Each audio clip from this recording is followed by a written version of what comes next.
Mr. X in the house with Frank Castle. So we're going to find out today, is the portrait a mess? There's all this drama. Let's find out. So we're going to review The Punisher like we do in full. You know, it's funny. I actually call my wife, that's her nickname, The Punisher. But it's a pretty good thing she doesn't watch this stuff because... Oh, shit. Oh, shit, Frank, I got this. I got this.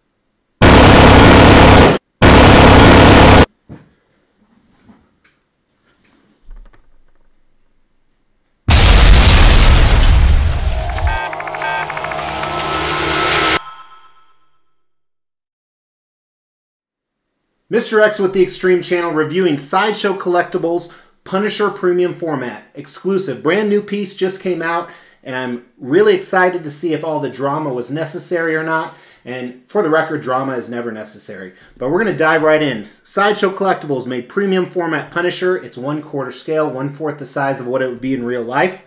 They made 6,000 of these that retailed for $585 to $600. 2,000 of them are the exclusive, which include the war-painted head you see up here. 4,000 just have the collector's edition head, which we're going to look at when we talk about design. For dimensions, I can't find my tape measure, so in case you're too lazy to look it up on Sideshow's website, he is 22 inches tall, 10 inches wide, and 10 inches deep. 10 inches deep. That's the way to go. Anyway, just purchased him because I'm going to add him to my Punisher, Daredevil, Ghost Rider theme, which stick around till the end of the video because I have them all laid out on the table here, and it's actually pretty freaking cool. But really excited to get him. Of course, I did get the exclusive. I just got him. I do have some broken pieces, though, because the design on part of this sucks ass, which we're going to talk about. We're going to review him doing the extreme scale. If you haven't seen the extreme scale, here it is really quick. On the far left, T is essentially a 1 out of 5. It means trash. X is 5 out of 5. It's the best. V in the middle is a good score. It's 3 out of 5. It means it did what it was supposed to do. And we're going to review the concept, the design, the paint, the sculpt, and the overall aspect of the statue. If you don't know who Frank Castle is, he's the Punisher. He's kind of a vigilante that just goes and beats the shit out of people. So he's kind of like Batman, except he comes from a different universe. He's from the Marvel universe, and he kills people, which is kind of cool. And he's a scary son of a bitch. So let's dive right into the review and start with concept. Now, when creating a Punisher, you want to make sure you convey that badassery. You want to make sure you convey that this guy is tough, but he can't really be in a huge action dynamic pose. Almost every Punisher you see out there, he is in a museum pose, kind of like this, where he's posing for a picture. And I like what they did here. The base is simple, but you see a few things going on. You see the fact that he has Kingpin's cane. You see a few bullet shells. So part of this doesn't make sense with the story, which we're going to talk about. But as you move up, you know, he's coming down the stairs. If he has the smoke in the gun, he just used the gun. The part that doesn't make sense to me is he's really clean. They had some blood on the initial bat in the prototype, which is now gone. So apparently he just killed his nemesis, the Kingpin, and all of his goons without getting too dirty or bloody, which doesn't make sense. But everything else on it is awesome. He has tons of weapons, tons of guns and ammo and a bat. And again, just really showing the badassery. And it's whether you have the exclusive or the collector's edition, both look fantastic in my opinion. And I think most people will say that. So I think it's a great take on the Punisher. It's a museum pose where he's not stiff, which is kind of nice because nobody likes, well, some people like it stiff. But I think they did a great job with the concept. I like the fact that when we talk about design, there's a few different ways. It all tells the same story, but it can tell it in a few different ways. And the nice thing is, like I said, even though the Kingpin staff doesn't make sense, it's removable. So it doesn't necessarily affect the concept that much. But I think when you talk about Punisher, the only thing I think they could have improved with the concept is putting his van out here. His nostalgic classic van. Here's a picture of that.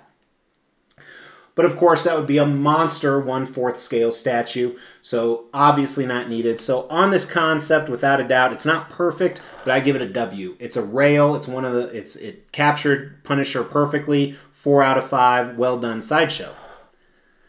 Now let's talk about the design, and as usual with the design, there's a lot of good things and a lot of bad things. And the bad things do have to do with the breakages. Here's a picture of my breakages right now. And I'll actually talk about this immediately. So some of they're not switch outs, but you have different ways to pose him.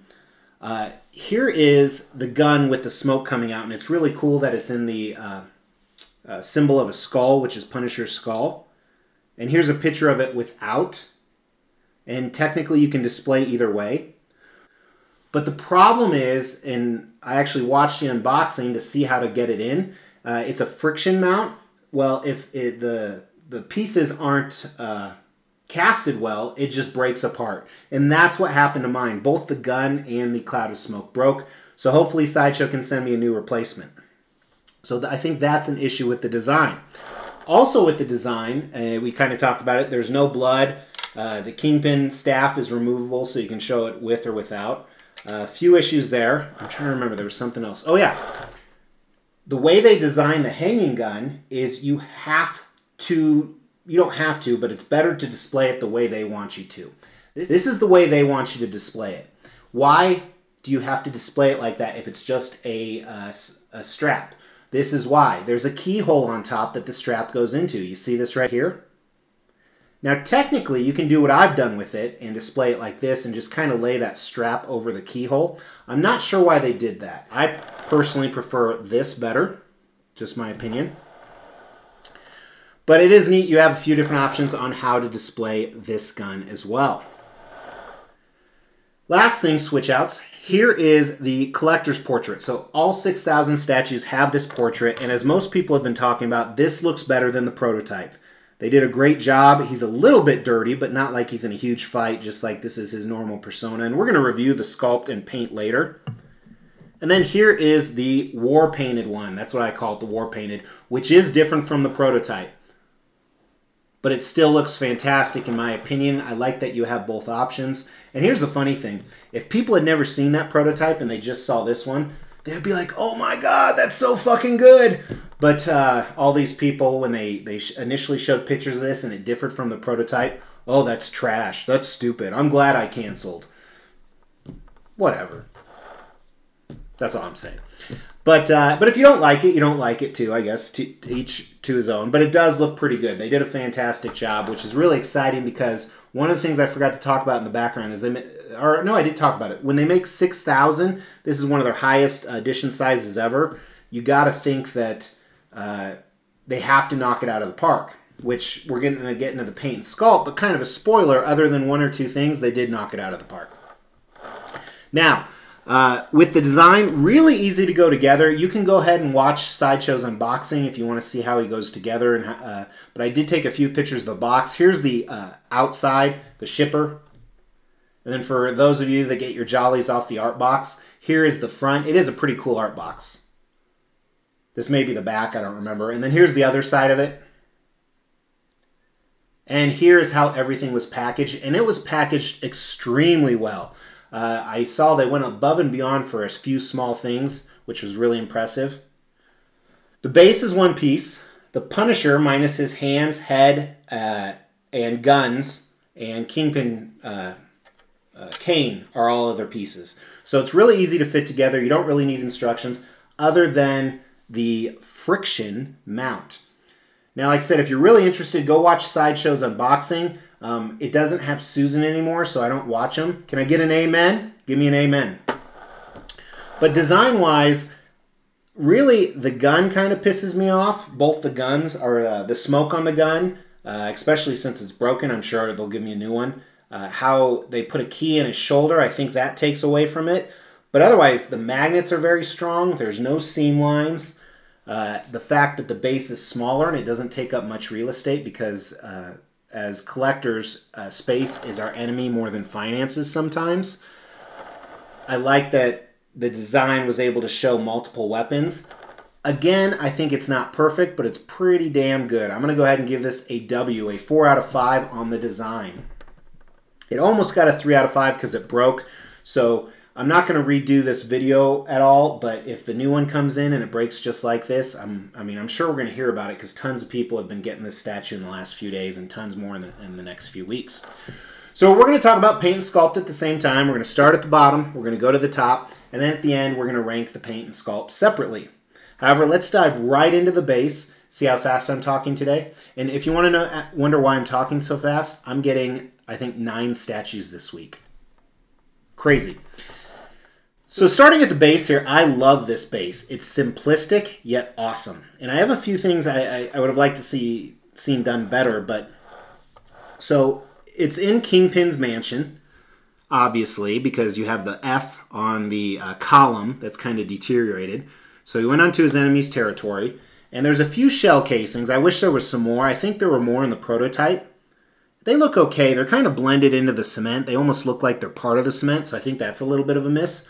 But the rest of the base looks good. Look at Kingpin's staff. I love it.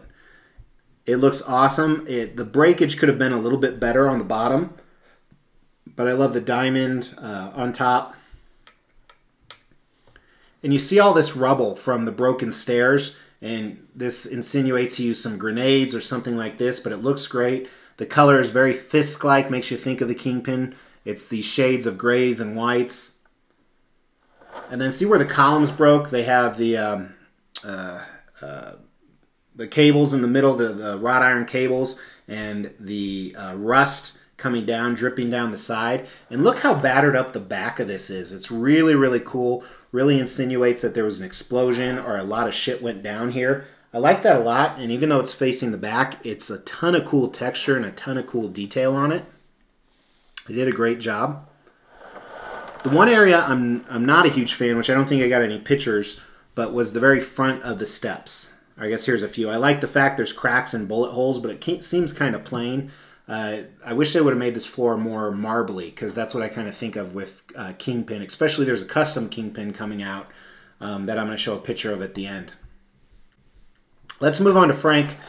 Awesome boots, utility boots, the things you find in a surplus store. These are fully sculpted and they look amazing. Few folds in them, but there wouldn't be. The detail on even the zipper and the laces and the straps, and it looks like there's texture on there, but you can't feel it.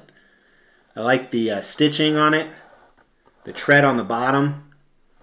Awesome, awesome job. And as you move up, he has his pants that are completely folded up because they're tucked in. These jean type black material, and it looks awesome. Some great texture. The color, even though he's all black, doesn't look boring. It doesn't look too much. Some stitching on the side of that, and you start to see some tears in his pants.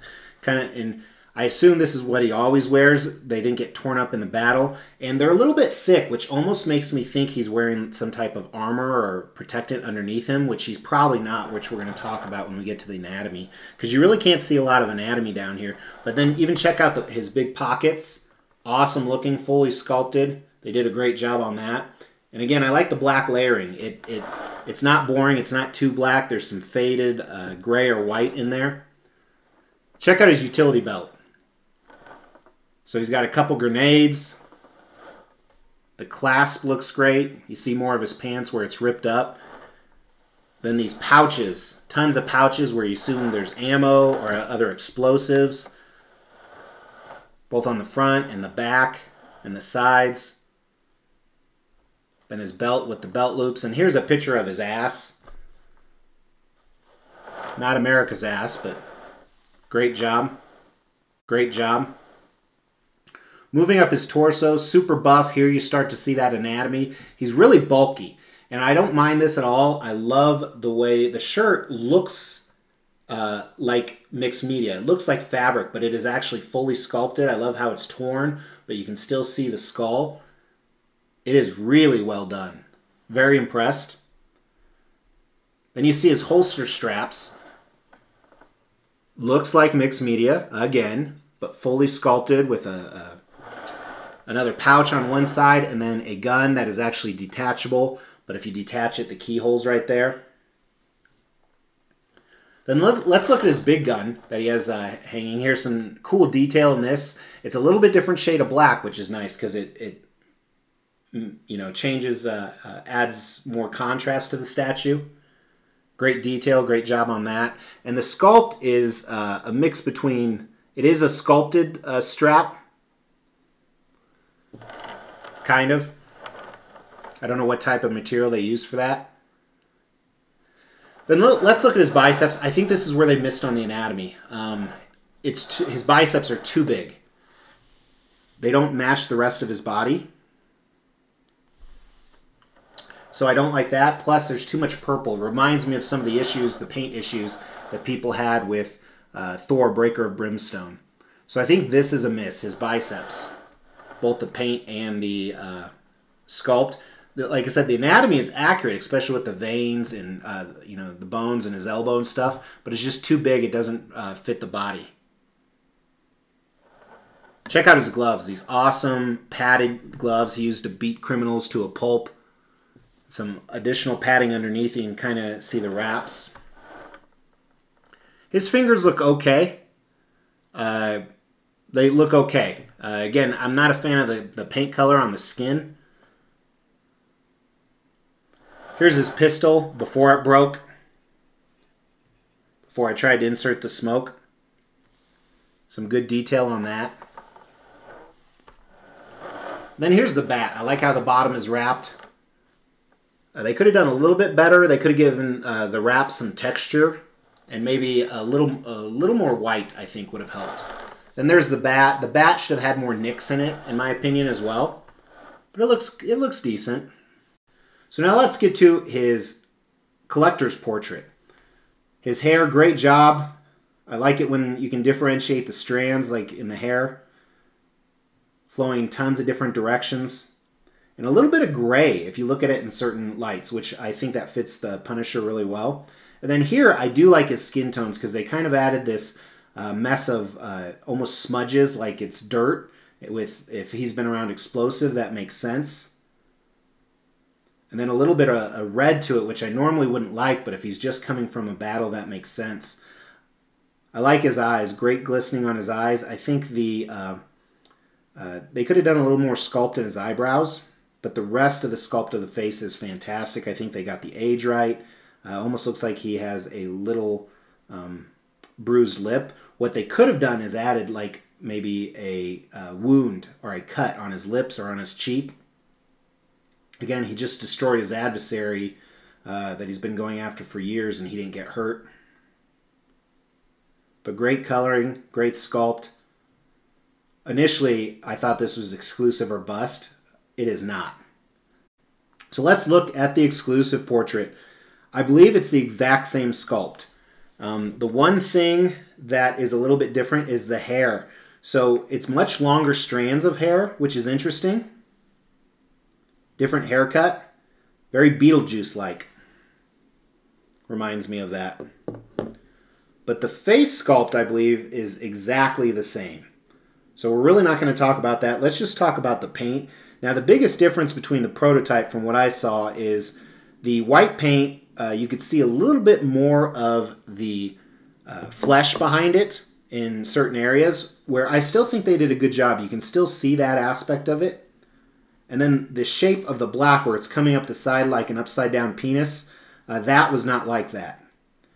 And now that I said that, you probably can't get that out of your head. But he looks badass with this, too. Like I said, it's a little too Beetlejuice-like for me.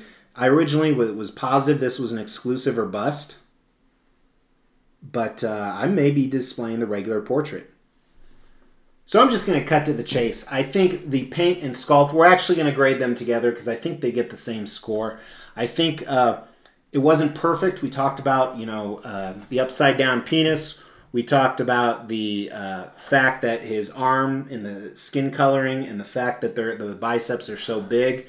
We talked about the eyebrows. So it's not perfect, so it's definitely not an X, but I say this is a solid, especially for a mass-produced piece, 4 out of 5 on both the sculpt and the paint. I think Sideshow did a really good job. They've been coming out of the gate really strong with a lot of pieces lately.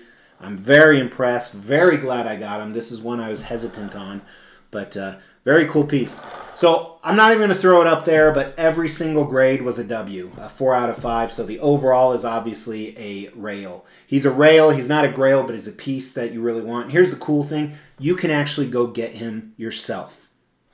Yep, you can get him yourself from Sideshow Collectibles.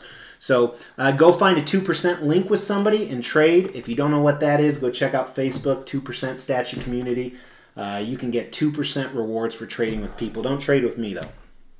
But before we cut out, let's do the displays of how I'm going to display them. So here's some magic. Ooh. So here's a teaser of what the final display is going to look like. Obviously, it will not be on this table, but these are some of the characters I'm going to have. Now, I may replace the XM Ghost Rider with this custom Ghost Rider that I have coming. Really excited about it. Looks badass. I also have a museum pose Ghost Rider coming. Here he is right here. And then I have a custom Kingpin that I'm super excited about. Here's a picture of him. And I'm going to add a custom Spider-Man to this display. This is the Spider-Man I plan on adding. And I'm on the fence. Should I add XM Studios Iron Fist? I don't know the character that well, but the statue looks pretty badass. So guys, let me know in the comments whether I should add him. Also, let me know what you think of Frank Castle. Was it a hit? Was it a miss? Let me know. But if you're really interested in seeing the review for Daredevil, go ahead and check out this video right here. And if you want to know what else I'm going to launch in the month of December for reviews, check out this other video right here.